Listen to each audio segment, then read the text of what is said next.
سابولیٹ آگر Imran series مظہر کلیم M اے novel number 2 مکمل novel. Black zero آج کل بے حد مصروف تھا کیونکہ عمران دارالحکومت سے باہر تھا اور دارالحکومت میں افراتفری مچی ہوئی تھی۔ وزارت خارجہ کی اہم ترین فائل چوری ہو چکی تھی اور مجرموں کا ابھی تک کوئی پتہ نہیں تھا۔ اعلیٰ سرکاری حلقوں میں کھلبلی مچی ہوئی تھی۔ سر سلطان اور سر رحمان سے لے کر پریزیڈنٹ تک سب بے چین تھے۔ تمام محکمے کی امیدیں ایکس 2 پر لگی ہوئی تھی۔ ایکس 2 نے بھی وعدہ کیا ہوا تھا۔ عمران ایک ممکنہ سراغ پر کوشش کر رہا تھا جو ہو سکتا ہے غلط بھی ثابت ہو۔ بلیک زیرو نے اپنے ماتحت شہر میں پھیلا دیے۔ تھوڑی دیر بعد ان کی رپورٹیں اس تک پہنچ رہی تھی۔ ابھی تک کوئی قابل ذکر رپورٹ اس تک نہیں آئی تھی جسے وہ ہتھیار بنا کر کوئی لائن آف ایکشن بناتا۔ اس وقت بھی وہ ٹیلی فون کے پاس بیٹھا انتہائی بے چینی سے صفدر کی کال کا انتظار کر رہا تھا۔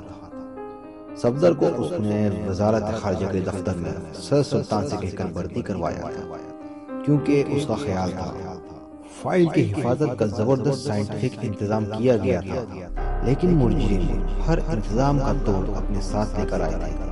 وہ تو ان کی بدقسمتی تھی کہ وہ جلد بازی میں آخری لمحے میں مار کھا کر کسی کو پتہ بھی نہ چلتا اور مجرم فائل لے کر چلتے بنتے۔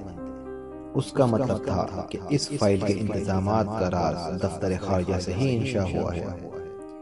اس کی دو صورتیں ہو سکتی تھی، ایک تو یہ کہ دفتر کا کوئی ملازم مجرموں کا ساتھی ہے یا مجرموں کو دفتر کے کسی ملازم کا تعاون حاصل ہے۔ اس چیز کا پتہ چلانے کے لیے اس نے سر سلطان سے کہہ کر صفدر کو وزارت خارجہ کے دفتر میں سیکنڈ کلاس آفیسر بھرتی کروایا تھا۔ صفدر کی ذہانت سے اسے امید تھی کہ وہ بہت جلد یہ معلوم کر لے گا کہ صورتحال کیا ہے۔ اچانک فون کی گھنٹی زور سے بجی۔ بلیک زیرو نے چند لمحے رک کر ریسیور اٹھایا۔ ایکس 2 بلیک زیرو کی مخصوص آواز فضا میں گونجی۔ میں صفدر بول رہا ہوں جناب۔ صفدر کی آواز آئی۔ کیا بات ہے جناب؟ جہاں تک میں نے غور کیا ہے مجھے دفتر کا ایک آدمی مشکوک نظر آتا ہے۔ کون؟ سر، ریکارڈ روم آفیسر مسٹر مظفر محمود۔ تمہیں کیا بات مشکوک معلوم ہوتی ہے؟ سر، آج لنچ ٹائم کے دوران ایک غیر ملکی ان سے ملنے آیا۔ میں نے نوٹ کیا کہ اس کی آمد سے مسٹر مظفر محمود کچھ بے چین سے ہو گئے۔ انہوں نے فوراً چاروں طرف اس انداز سے دیکھا جیسے چیک کر رہے ہیں کہ کوئی ان کی طرف متوجہ تو نہیں۔ میں کھٹک گیا، چنانچہ میں ان کی طرف پوری طرح متوجہ ہو گیا۔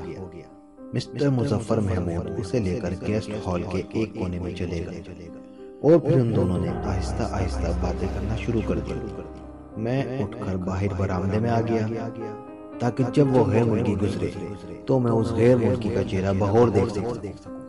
تقریباً 15 منٹ بعد وہ غیر ملکی گیسٹ ہال سے باہر نکلا۔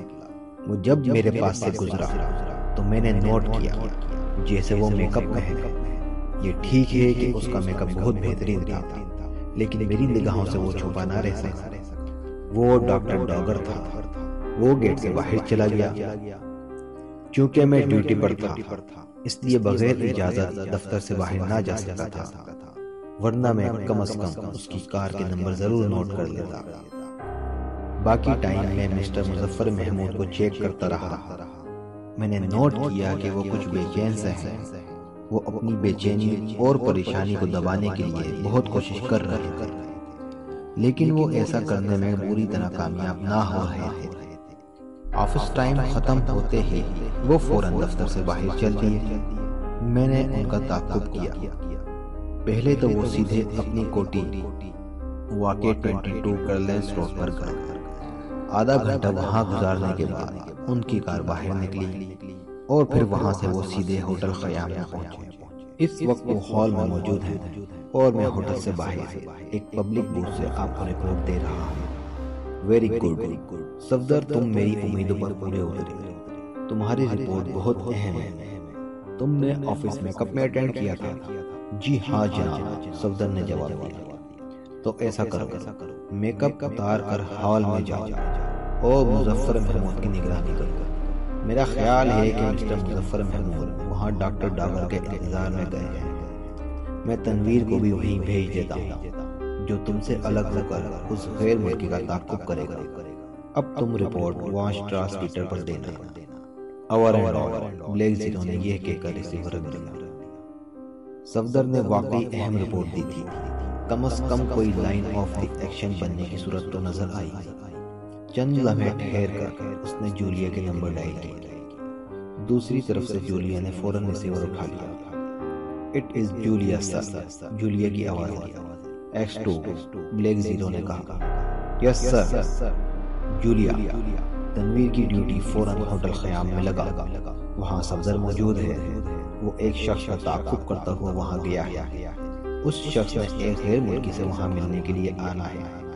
تنویر کو اس کی نگرانی کرنی ہوگی اور غالباً ڈاکٹر ڈاگر کی رپورٹ مجھے واچ ٹرانسمیٹر پر دینی ہوگی۔ وہ صفدر سے وہاں آشنائی ظاہر نہیں کرے گا۔ صفدر اسے اشارے سے مطلوبہ غیر ملکی بتا دے گا۔ Okay sir. Over and all, black zero نے ریسیور رکھ دیا۔ اس کا پروگرام تھا کہ وہ خود بھی ہوٹل خیام پہنچے اور صورتحال کا اندازہ کرے، اس لیے اس نے رپورٹ واچ ٹرانسمیٹر پر دینے کا حکم دیا تھا۔ وہ سر پر ہیٹ رکھ کر دانش منزل سے باہر آ گیا اور تھوڑی دیر بعد اس کی کار ہوٹل خیام کی طرف بھاگنے لگی۔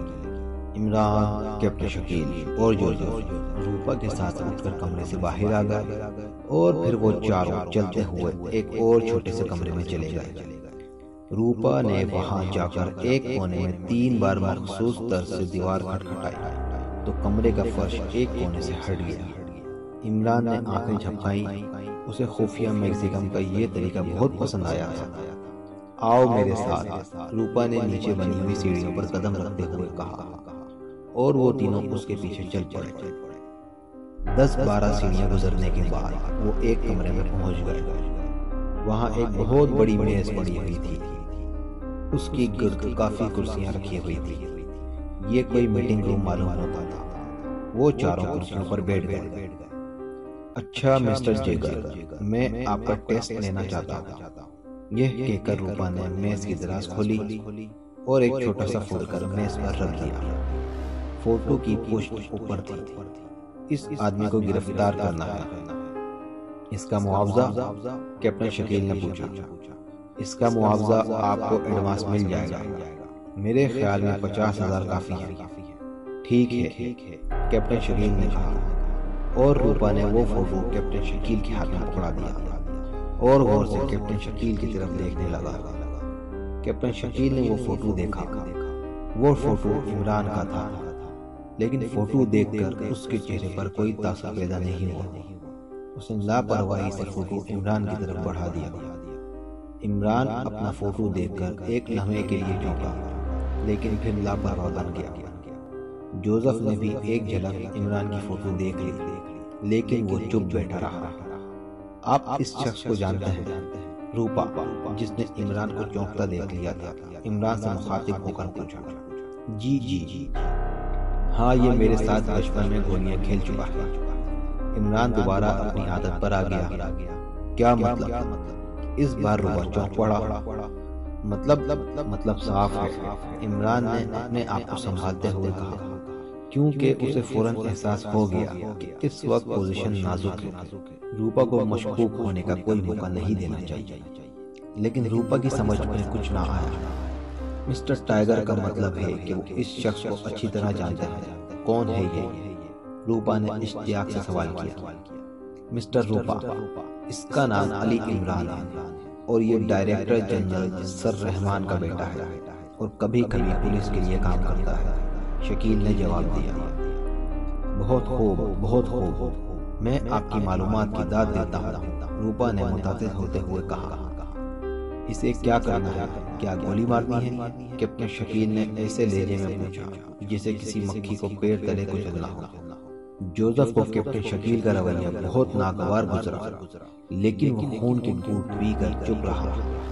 اس نے تلخی کم کرنے کے لیے برانڈی کی بڑی بوتل نکالی اور آگ اڑا کر اسے منہ سے لگا لیا اور اس وقت چھوڑا جب وہ پوری طرح خالی ہو گئی۔ اسے کافی دیر سے طلب محسوس ہو رہی تھی۔ روپا اس کی طرف متوجہ ہو گیا۔ وہ جوزف کو شراب پیتا دیکھ کر حیران رہ گیا۔ جوزف نے خالی بوتل فرش پر پھینکتے ہوئے کوٹ کی جیب سے دوسری بوتل نکالی اور چند منٹ بعد اس کا بھی وہی حشر ہوا جو پہلی بوتل کا ہو چکا تھا۔ روپا کی آنکھیں حیرت سے پھٹ رہی تھی۔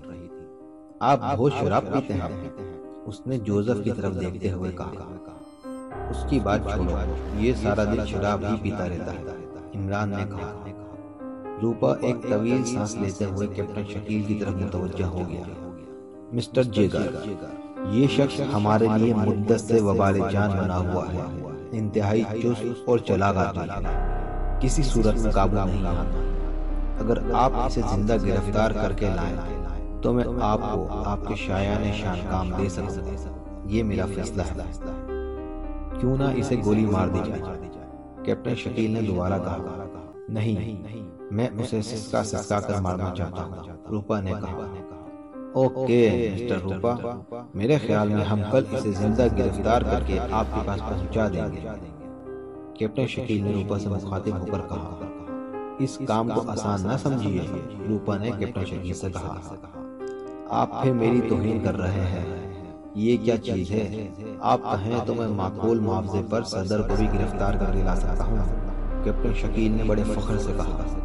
اوکے، مجھے خوشی ہوگی، روپا نے کہا اور پھر دروازہ کھول کر نوٹوں کی گڈی نکال کر کیپٹن شکیل کی حوالے کر دی۔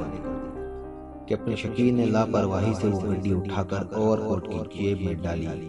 آپ کے لیے کچھ منگواؤں؟ روپا نے پوچھا۔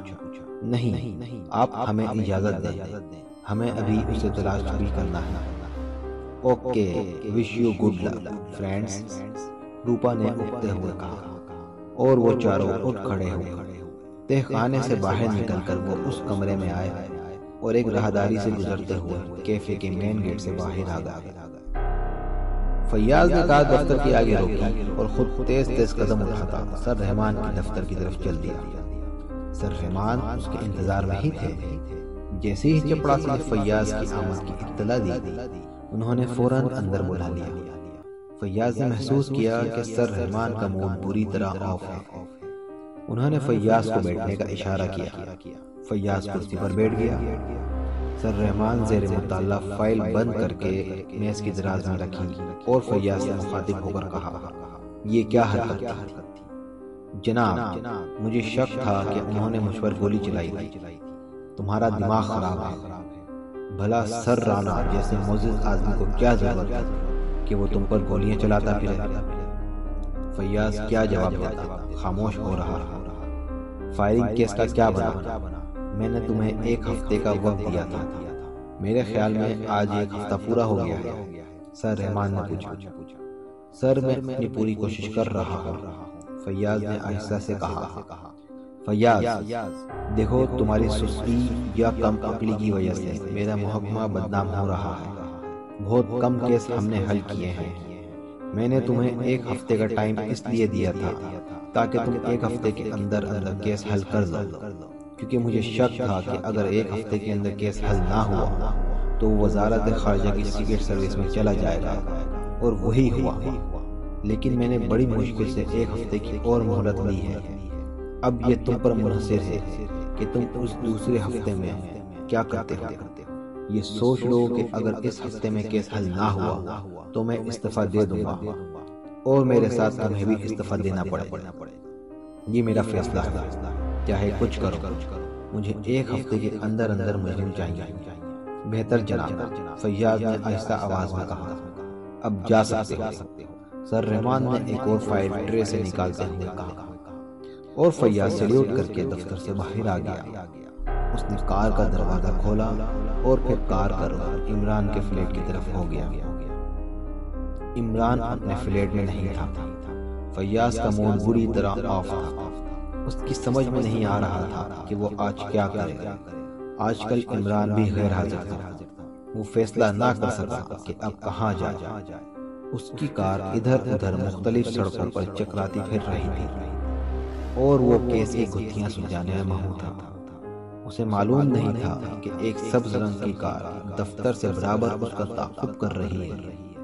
اچانک فیاض کی کار کا رخ ساحل سمندر کی طرف ہو گیا۔ شاید وہ ذہنی یکسوئی کے لیے ساحل سمندر پر کچھ تفریح کرنا چاہتا تھا۔ ساحل سمندر کی طرف جانے والی یہ سڑک عموماً سنسان رہتی تھی۔ اچانک فیاض چونک پڑا کیونکہ اسے اپنے پیچھے سے ہارن کی آواز سنائی دی۔ سبز رنگ کی کار اس کی کار کے بالکل پیچھے تھی۔ اس نے اپنی گاڑی سائیڈ پر کر دی۔ سبز رنگ کی کار تیزی سے اس کی کار کو کراس کرتی ہوئی آگے نکل گئی، اور پھر فیاض کو پوری قوت سے بریک دبانے پڑے، ورنہ ایکسیڈنٹ لازمی تھا۔ کراس کرنے والی سبز رنگ کی کار سڑک پر ترچھی ہو گئی۔ فیاض کے ذہن میں ایک لفظ ابھرا، خطرہ۔ لیکن اس سے پہلے کہ وہ کوئی فیصلہ کرتا، سبز رنگ کی کار سے دو آدمی ہاتھوں میں ریوالور تھامے بڑی تیزی سے اس کی کار کے قریب آئے، اور پھر فیاض کی کار کی دونوں کھڑکیوں سے ریوالور کی نالیاں نظر آنے لگی۔ نیچے اترو، ایک آدمی کی بھاری بھرکم آواز آئی۔ یہ کیا حرکت ہے؟ فیاض اب قدرے سنبھل گیا۔ جلدی کرو، نیچے اترو، ورنہ گولی کسی سپرڈنٹ کا لحاظ نہیں کرتی۔ یہ کہہ کر ریوالور والے نے کار کا دروازہ جھٹکے سے کھول دیا۔ اب فیاض کے نیچے اترنے کے علاوہ اور کوئی چارہ نہیں رہ گیا۔ وہ ہاتھ اونچے کیے نیچے اترا، اور پھر وہ دونوں اسے کور کرتے ہوئے سبز رنگ کی کار کے قریب لے آئے۔ کار کا دروازہ کھلا اور فیاض ریوالور کے دباؤ کے نتیجے میں پچھلی سیٹ پر بیٹھ گیا۔ بیٹھنے سے پہلے ایک شخص نے فیاض کے ہولسٹر سے اس کا سروس ریوالور نکال لیا۔ ایک ریوالور والا اس کے قریب بیٹھ گیا اور دوسرا فیاض کی کار کی طرف چل پڑا۔ آپ لوگ کون ہیں اور کیا چاہتے ہیں؟ فیاض نے ساتھ والے سے پوچھا۔ خاموش بیٹھے رہے، اس نے دھمکی آمیز لہجے میں کہا، اور فیاض خون کا گھونٹ پی کر رہ گیا۔ سبز کار تیزی سے چلی، اب اس کا رخ شہر کی طرف تھا۔ فیاض نے مڑ کر دیکھا، اس کی کار بھی پیچھے پیچھے آ رہی تھی۔ مجرموں کا کوئی ساتھی اسے چلا رہا تھا۔ شہر کے قریب آ کر کار رک گئی، اور پھر ڈرائیور نے کار کا دروازہ کھولا اور فیاض کو نیچے اترنے کے لیے کہا۔ فیاض جیسے ہی نیچے اترا، ڈرائیور نے اس کے دونوں ہاتھ رسی سے پیچھے باندھ دیے، اور پھر ایک سیاہ پٹی اس کی آنکھوں پر باندھ دی گئی۔ اسے دوبارہ کار میں بیٹھنے کا حکم دیا گیا۔ فیاض نے سوچا شاید شہر میں کسی سپاہی کی نظر اس پر پڑے اور پٹی بندی دیکھ کر وہ کار کا تعاقب کرے، لیکن اسے معلوم نہیں ہوا کہ اب کے کار کی کھڑکیوں پر پردے کھینچ دیے گئے تھے۔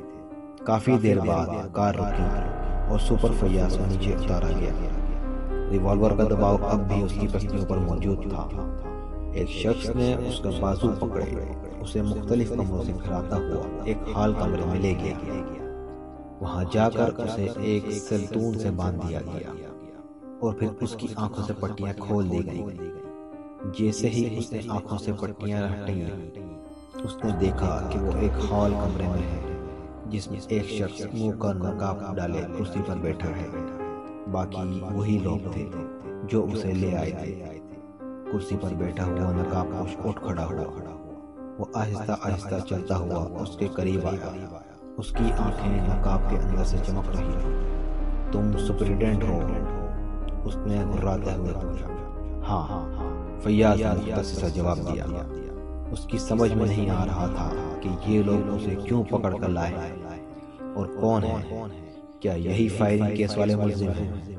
تم علی عمران کو جانتے ہو؟ اس نقاب پوش نے دوسرا سوال کیا، اور فیاض چونک پڑا۔ ایک لمحے کے لیے حیران رہ گیا، اور پھر اس نے اس بات میں سر ہلا دیا۔ تم اس کا پتہ بتا سکتے ہو؟ اب نقاب پوش کی آواز میں نرمی آ گئی تھی۔ تمہیں اس سے کیا کام ہے؟ فیاض نے پوچھا۔ اس سے تمہارا کوئی مطلب نہیں، اس نے جواب دیا۔ تو پھر میں اس کا پتہ نہیں بتا سکتا۔ دیکھو تم ضد نہ کرو، اس کا پتہ بتا دو ورنہ میں سختی پر مجبور ہو جاؤں گا۔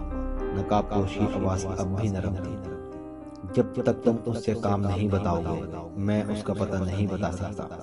فیاض کے لہجے میں سختی نمایاں تھی۔ ہمیں اس سے ایک ضروری کام ہے، ہم اس سے ملنا چاہتے ہیں۔ وہ ضروری کام کیا ہے یہ نہیں بتا سکتا، تو پھر اس کا پتہ بھی نہیں بتایا جائے گا۔ فیاض نے ترکی بترکی جواب دیا۔ نقاب پوش کے لہجے میں گھراہٹ دوبارہ اود کر آئی۔ اس نے پاس کھڑے ہوئے ایک آدمی کو اشارہ کیا، وہ باہر چلا گیا۔ تھوڑی دیر بعد وہ ایک سرنج لے کر اندر داخل ہوا۔ سرنج میں کوئی سرخ رنگ کا سیال بھرا ہوا تھا۔ یہ دیکھو، اس سیال کو غور سے دیکھ لو، اس کے جسم میں جاتے ہی تم سب کچھ صحیح بتا دو گے۔ اس سے جو حشر تمہارا ہوگا اس کا زندگی بھر تصور بھی نہیں کر سکتے۔ چنانچہ بہتر یہی ہے کہ تم پہلے بتا دو۔ تم جو کچھ کرنا چاہتے ہو کر لو، فیاض نے مضبوط لہجے میں کہا۔ اوکے، نقاب پوش نے کہا، اور پھر آگے بڑھ کر اس نے جھٹکے سے فیاض کی قمیض بازو سے پھاڑ ڈالی۔ فیاض بندھے ہوئے ہونے کی وجہ سے مجبور تھا، وہ کسمسا کر رہ گیا۔ نقاب پوش نے ایک لمحہ توقف کیا اور پھر سرنج کی موٹی سوئی فیاض کے بازو میں گھونپ دی۔ سرخ رنگ کا سیال آہستہ آہستہ اس کے بازو میں جانے لگا۔ فیاض کو ایسا محسوس ہوا جیسے اسے نیند آ رہی ہو۔ اس کی پلکیں بوجھل ہونے لگی، اسے سکون سا محسوس ہونے لگا۔ وہ حیران تھا کہ یہ کیسی سزا ہے۔ نقاب پوش نے سوئی باہر کھینچ لی اور اب بغور فیاض کو دیکھنے لگا۔ ایک سیکنڈ بعد فیاض کو یوں محسوس ہوا جیسے اس کے چہرے پر خارش ہو رہی ہے۔ اس نے بے اختیار ہاتھ سے کھجانا چاہا، لیکن ہاتھ بندھے ہوئے تھے، وہ تلملا کر رہ گیا۔ اب خارش شدت اختیار کرتی جا رہی تھی۔ اب اس کے سارے جسم میں کھجلی سے شروع ہو گئی تھی۔ فیاض نے ہاتھ کھلوانے کے لیے زور لگانا چاہا، لیکن ہاتھ مضبوطی سے بندھے ہوئے تھے۔ خارش بڑھتی جا رہی تھی۔ فیاض سخت تکلیف محسوس کر رہا تھا۔ تکلیف کی شدت کی وجہ سے اس کو پسینے آ گئے، پھر تکلیف ناقابل برداشت ہو گئی۔ اس کا سارا خون سمٹ کر اسی کے چہرے پر آ گیا۔ پھر تکلیف کی شدت سے اس کی چیخ نکل گئی۔ سارے جسم میں شدید خارش ہو رہی تھی اور وہ کھجلانے سے مجبور تھا۔ پھر اس کے حلق سے لگاتار چیخیں نکلنے لگی اور وہ مچھلی کی طرح تڑپنے لگا۔ خارش بڑھتی جائے گی میرے دوست، نقاب پوش نے اطمینان سے کہا، اور فیاض کا دل چاہا کہ اس نقاب پوش کی گردن مروڑ دے۔ وہ تڑپ رہا تھا، چیخ رہا تھا، اور سب لوگ اطمینان سے کھڑے تماشا دیکھ رہے تھے۔ بتاتا ہوں، فیاض کی زبان سے آخرکار یہ جملہ بے اختیار نکل گیا۔ بتا دو، نقاب پوش نے اطمینان سے کہا، پہلے یہ خارش ختم کرو۔ جب تک تم سب کچھ نہیں بتاؤ گے یہ خارش ختم نہیں ہو سکتی۔ لیکن میں مر رہا ہوں، میری آواز نہیں نکلتی، فیاض نے چیخوں کے درمیان کہا۔ کچھ بھی ہو، جب تک نہیں بتاؤ گے یہ خارش بڑھتی جائے گی، نتیجہ تم اچھی طرح جانتے ہو۔ اور پھر مجبور ہو کر فیاض نے عمران کے فلیٹ کا پتہ بتا دیا۔ یہ تو ہم بھی جانتے ہیں، یہ بتاؤ آج کل وہ کہاں ہے، نقاب پوش نے کہا۔ یہ تمہیں بھی نہیں جانتا، تو پھر بھگتو، نقاب پوش نے اطمینان سے کہا۔ میں سچ بتا رہا ہوں، میں آج کل اس کے متعلق کچھ نہیں جانتا، مجھے خود اس کی تلاش ہے۔ نہیں، تم اچھی طرح اس کے متعلق جانتے ہو، نقاب پوش نے اس کی آنکھوں میں دیکھتے ہوئے کہا۔ میں سچ کہہ رہا ہوں، فیاض نے کرب آمیز لہجے میں کہا، اور نقاب پوش کو اس کی آنکھوں میں سچائی کی جھلکیاں دکھائی دیں۔ اوکے، اس نے ساتھ آنے والے آدمی کو اشارہ کیا۔ وہ فوراً باہر چلا گیا، اور تھوڑی دیر بعد وہ اندر آیا تو اس کے ہاتھوں میں ایک گلاس تھا جس میں زرد رنگ کا سیال تھا۔ اس نے وہ گلاس فیاض سے منہ سے لگا دیا۔ فیاض نے تڑپتے ہوئے وہ پی لیا۔ جیسے ہی وہ سیال فیاض کے حلق سے نیچے اترا، فیاض کو یوں محسوس ہوا کہ جیسے اس کے جسم پر برف پڑ گئی ہو۔ کھجلی بالکل غائب ہو گئی اور وہ بے دم سا ہو گیا۔ اسے کھولو اور روم نمبر 3 میں بند کر دو، نقاب پوش نے ایک آدمی سے کہا۔ اس کے متعلق کل باس سے کوئی فیصلہ کریں گے، اور خود کمرے سے باہر چلا گیا۔ کوٹھی کے گیٹ پر آ کر ایک کار رکی تو باہر کھڑا ہوا چوکیدار ہوشیار ہو گیا۔ وہ تیزی سے چلتا ہوا ڈرائیور کے نزدیک آیا۔ اس نے ہلکے سے ایک لفظ کہا، سابولیٹ۔ ڈرائیور کی سیٹ پر بیٹھے ہوئے غیر ملکی نے کہا، آگر، اور پھر ڈیش بورڈ سے ایک کارڈ نکال کر چوکیدار کو دے دیا۔ کارڈ پر گھونگے کا نشان بنا ہوا تھا۔ چوکیدار کارڈ دیکھتے ہی اٹینشن ہو گیا۔ اس نے لپک کر کوٹھی کا گیٹ کھولا اور کار تیزی سے بھاگتی ہوئی پورچ پر جا کر کھڑی ہو گئی۔ کار کا دروازہ کھلا اور ایک سیاہ پوش ہاتھ میں فائل اٹھائے اندر داخل ہو گیا۔ لمبا سا کوریڈور پار کر کے وہ آخری کمرے میں واقع کمرے کے سامنے جا کر رک گیا۔ دروازہ بند تھا۔ اس نے 3 بار دروازے پر مخصوص انداز میں دستک دی۔ دروازہ بے آواز طور پر کھل گیا۔ کمرے کے وسط میں ایک میز موجود تھی جس کے گرد 4 کرسیاں پڑی ہوئی تھی۔ ان میں سے ایک پر ایک نقاب پوش موجود تھا۔ اندر آنے والے سیاہ پوش نے ادب سے سلام کیا اور پھر بڑے مؤدبانہ طریقے سے فائل پہلے سے موجود نقاب پوش کے سامنے رکھ دی۔ لے آئے ہو؟ نقاب پوش کی گرجدار آواز کمرے میں گونجی۔ یس سر، اس نے مؤدبانہ طور پر جواب دیا۔ بیٹھو۔ نقاب پوش نے ایک کرسی کی طرف اشارہ کرتے ہوئے کہا۔ اس وقت اس کی آواز میں قدرے نرمی آ گئی۔ پھر نقاب پوش نے فائل پر لگی ہوئی مہریں چیک کی۔ سب مہریں بدستور موجود تھیں۔ اس نے جلدی سے وہ مہریں توڑ دی اور پھر فائل کا فیتا کھول کر فائل کھول دی۔ فائل میں موجود کاغذات دیکھ کر اس کی آنکھیں چمک اٹھی۔ وہ جلدی فائل کی ورق گردانی کرنے لگا۔ 1 منٹ بعد اس نے فائل بند کرتے ہوئے اطمینان کی طویل سانس لی۔ ویری گڈ، نقاب پوش نے تحسین آمیز لہجے میں کہا اور فائل لے آنے والے شخص کا چہرہ خوشی سے چمک اٹھا۔ باقی ساتھی کہاں ہیں؟ نقاب پوش نے کہا۔ وہ آ رہے ہیں سر، سیاہ پوش نے ادب سے جواب دیا۔ اتنے میں کمپاؤنڈ میں کاریں رکنے کی آوازیں آئیں۔ وہ آ گئے ہیں سر، سیاہ پوش نے ادب سے کہا۔ کتنے ساتھی کام آئے؟ میرے خیال میں 3 یا 4۔ سیاہ پوش کا لہجہ بے حد مؤدبانہ تھا۔ اوکے، تم سب لوگ آرام کرو۔ تم نے جو کارنامہ انجام دیا ہے اس کا پورا صلہ تم کو دیا جائے گا۔ Thank you sir.